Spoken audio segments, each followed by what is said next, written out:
द्वारा जो प्रदेश में खाद फर्टिलाइजर की चौतरफा कमी का विस्तार से आपको विवरण दिया है। मैं आपको थोड़ा सा इस बारे में 93 से लेकर 2003 तक जब कांग्रेस पार्टी की सरकार थी तो हमारे सज्जन वर्मा जी भी हमारे मंत्रिमंडल में थे, उसको ताकीद करेंगे, बहुत सारे आप लोग हमारे सदन आपको ताकीद करेंगे। सुभाष यादव जी हमारे उप मुख्यमंत्री थे, कृषि विभाग उनके पास था और उन्होंने ये तय किया था कि हमारी सहकारिता, वो सहकारिता आंदोलन के प्रमुख रहे था, वो हमारे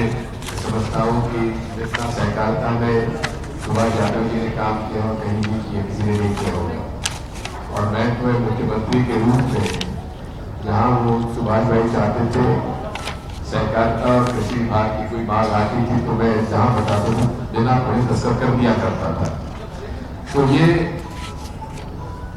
उस समय तय किया था कि हम जितनी भी खाद किसानों को चाहिए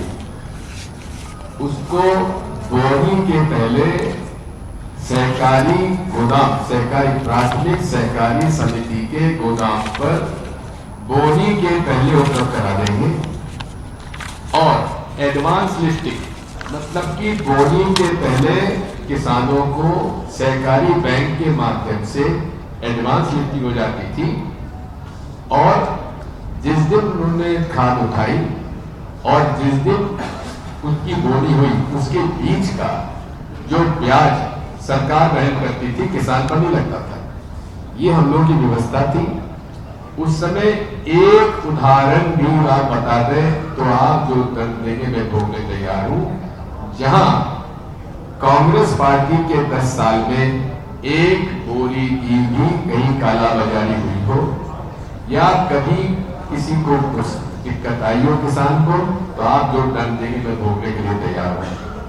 लेकिन 2004 के बाद किसान पुत्र जैसा शिवराज सिंह चौहान के बारे में माननीय अध्यक्ष जी ने कहा है, ये किसान पुत्र कहलाते हैं भी, लेकिन सबसे बड़ा यदि कृषि विभाग में सत्यानाश किया है तो 18 साल की इनकी कार्यकाल में हुआ, क्योंकि कृषि विभाग में कभी कोई भ्रष्टाचार का कोई ऐसा उदाहरण देखने को नहीं मिलता। लेकिन इनके आने के बाद तो कृषि विभाग एक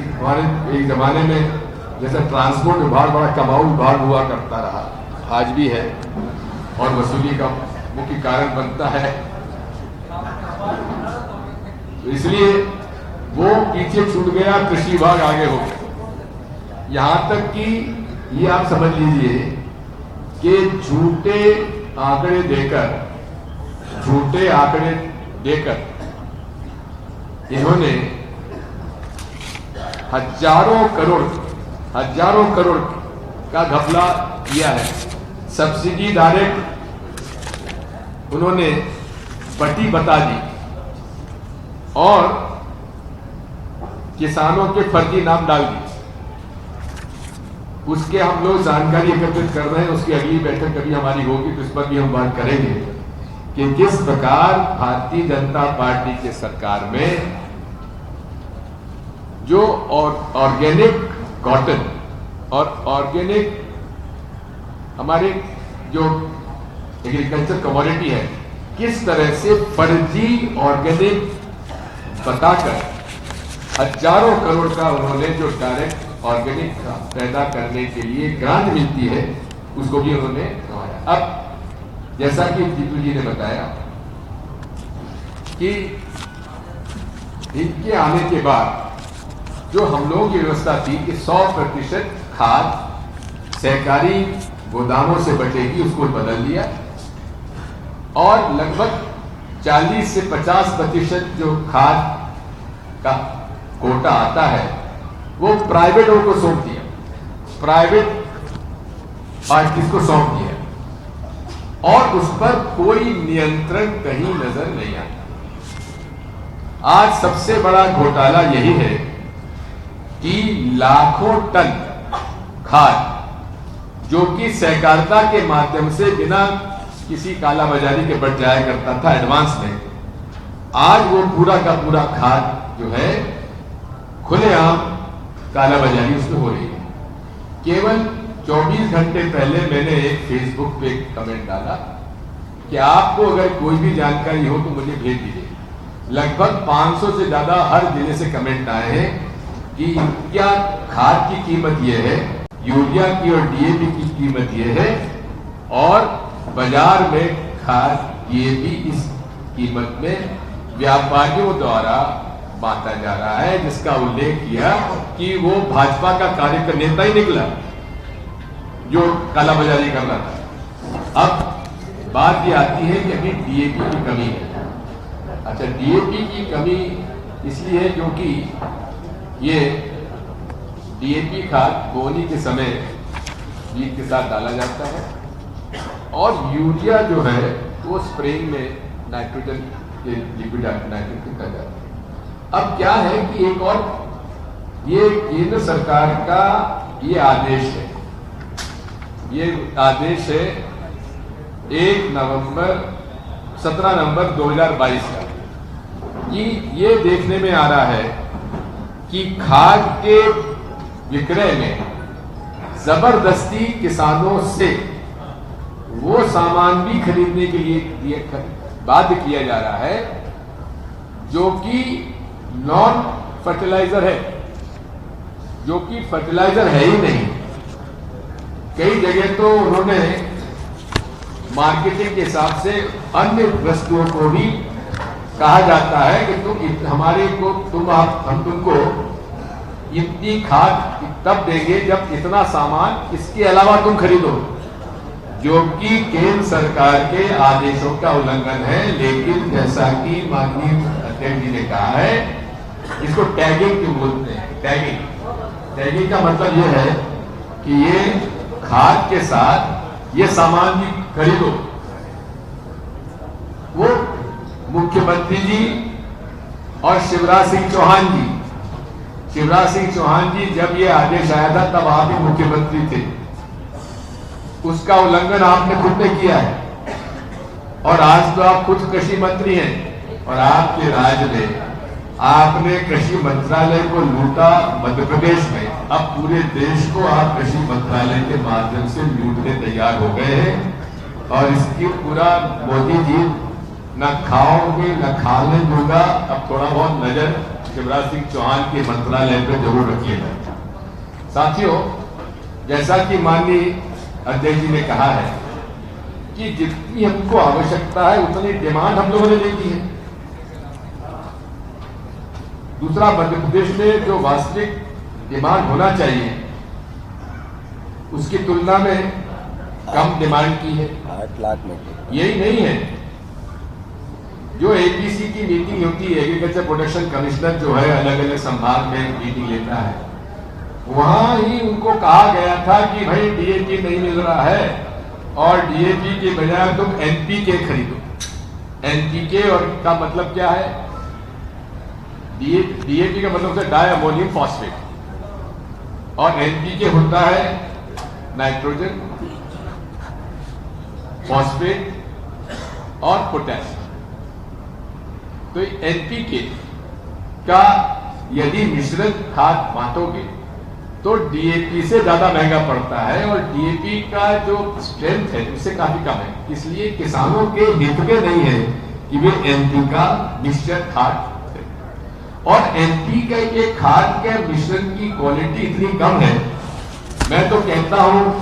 हमारी मांग है माननीय मुख्यमंत्री जी से कि आपकी 8 टेस्टिंग लेबोरेटरी है इस प्रदेश में, 8, आप 8 टेस्टिंग लेबोरेटरी पर सर्वदलीय समिति का गठन कर दीजिए और उनके सामने गोदामों से आप खाद मंगा लीजिए। जितने तरीके के आपके कंपनियों के खाद गोदाम में पहुंच चुके हैं, वहां से आप सैंपल निकाल लीजिए। शायद 5-10 किलो में सैंपल में काम बन जाएगा। उसमें टेस्टिंग लेबोरेटरी में हमारे सामने समिति के सामने टेस्ट कराइए, और यदि वहां पर NPK और डायमोनियम फॉस्फेट में नाइट्रोजन का और फॉस्फेट की यदि कमी पाई जाती है तो आप उस फैक्ट्री के मालिक के खिलाफ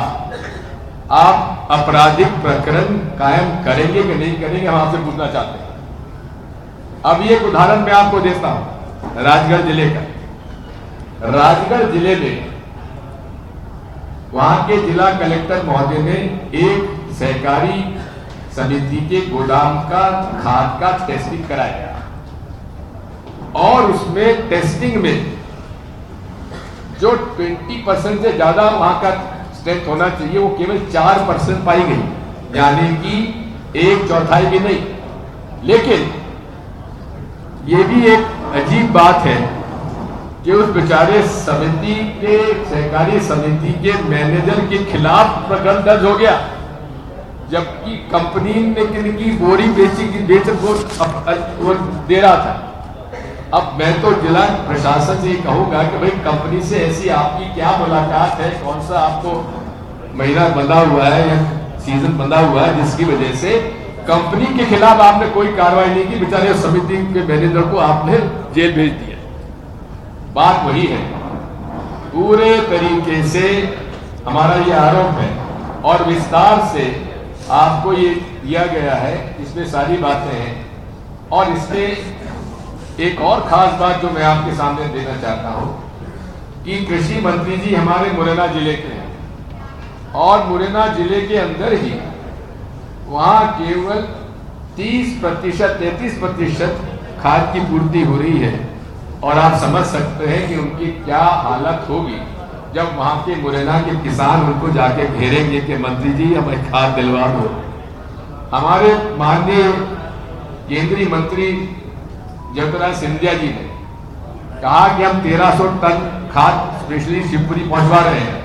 लेकिन खाद 1300 टन तो नहीं पहुंचा। किसान ईंटें रख के हमारे उनके सर के नीचे रख के रात को सो रहे हैं। बात वही है कि आज इसमें इस बात को भी देखना है कि हमेशा से ये कृषि विभाग के हमेशा कहते हैं कि हम लोगों ने सहकारी बैंकों के 100% किसानों को 0% ब्याज पे हम कर्जा दे रहे हैं। जनाब, सहकारी बैंकों के माध्यम से या अन्य दानों पे जहां किसानों को आप 0% ब्याज पे दे रहे हैं, लेकिन आप उनको मजबूर कर रहे हैं कि तुम प्राइवेट लोगों से नगद खाद खरीदो, तो फिर अपने आप उसमें क्या हाल होंगे, इस बात को समझने की आवश्यकता है। दूसरी बात, एक स्कैंडल है जो कि मोदी जी को मैं इसलिए श्रेय देता हूं कि सबसे बड़ा स्कैंडल उनके द्वारा इसको प्रोत्साहित किया गया है। नैनो खाद, नैनो यूरिया और नैनो DAP, ये उन्हीं के दिमाग की उपज है, नैनो। अब नैनो खाद के बारे में इसमें जो आप देखेंगे कि हमने विस्तार से लिखा है किस तरह से ग्रेन्युलर खाद और नैनो खाद में उसकी जो उर्वरा शक्ति है, जो उसका स्ट्रेंथ है वो कम है, और ग्रेन्युलर खाद ईमानदारी से अगर सही हो तो उससे उसकी ज्यादा स्ट्रेंथ होने के कारण प्रति किलो घाटा किसानों को कितना होता है उसका उल्लेख हमने आपको दिया है। मैं ये भी कहना चाहता हूं कि इसमें प्राइस वेरिएशन जो है यूरिया में, ग्रेन्युलर यूरिया और नैनो यूरिया का, वो आपको डिटेल में बताया गया है। साथियों, मैं आपसे इतना ही कहना चाहता हूं, कृषि विभाग आज सबसे बड़ा कमल पटेल जी के को जाने के बाद अब नए इंदर सिंह कंसाना आए हैं। खुलेआम भ्रष्टाचार चल रहा है, सहकारी बैंकों के चुनाव नहीं हो रहे, समिति के चुनाव नहीं हो रहे, मंडियों के चुनाव नहीं हो रहे, महीना बना हुआ पर मंथ, जैसे थाने बटे हुए हैं वैसे मंडियां बटी हुई हैं, और मंडियों में महीने के महीने मंत्रियों के पास, मेरा आरोप है उसमें कितना मंत्रियों के पास जाता है, कितना विद्या कोठी में जाता है मैं नहीं जानता, लेकिन इतना जरूर मैं जानता हूं कि बहुत बड़े पैमाने पर कृषि विभाग, आप क्योंकि मैं भी कृषि मंत्री रहा हूं सन 80 से 82 के बीच में, तब से लेकर आज तक थोड़ा बहुत कृषि का मैं अध्ययन करता रहा हूं। और हमारे भाई धीराज सिरोही जो कि पहले ये एग्रीकल्चर ग्रेजुएट भी है और एग्रीकल्चर ग्रेजुएट के साथ साथ एग्रीकल्चर मार्केटिंग को बहुत अच्छा समझते हैं, ये भी मेरा ज्ञान अर्जन करते रहते हैं। तो इसलिए ये सब जो उन्होंने रिसर्च किया है वो मैंने आपके सामने प्रस्तुत किया है। आप सब मैं हमारे अध्यक्ष जी को भी एक बात सही कहा है, अरे भाई पूरे प्रदेश में जन सुनवाई होती है, जन सुनवाई के लिए मंगलवार आपने तय किया है, हर जिला कलेक्टरेट में जन सुनवाई होती है, तो मुख्यमंत्री जी जन सुनवाई के लिए आप भोपाल में भी जन सुनवाई हम लोगों ने कर लिया करिए, इसमें क्या आपत्ति है आपको? जिस तरह से जिला कलेक्टर जन सुनवाई जिलों में करते हैं, आप राजधानी में चाहे आप घर पे या चाहे आप अपने कार्यालय में, आप जो प्रमुख राजनीतिक दल के अध्यक्ष हैं, हमारे विपक्ष के नेता हैं या और दलों के नेता हैं, उन सबको जन सुनवाई के लिए बुला लिया करिए हर हफ्ते, तो हम मंगलवार में आके आपको जन सुनवाई दे दिया करेंगे। और गैर राजनीतिक ढंग से, चाहे खाद की बात हो, चाहे बीज की बात हो, चाहे सोयाबीन की खरीद की बात हो, अब तो यूरिया की कमी आपको अब ये जैसे गेहूं बोनी हो जाएगी पूरी, उसके बाद दिसंबर के बाद आप देखिएगा यूरिया में किस कदर मार बचती, जिस तरह से डीएपी की बच रही है। यही सारी बातें आपके सामने रखी है, कोई प्रश्न हो तो आप बात करिए। हाँ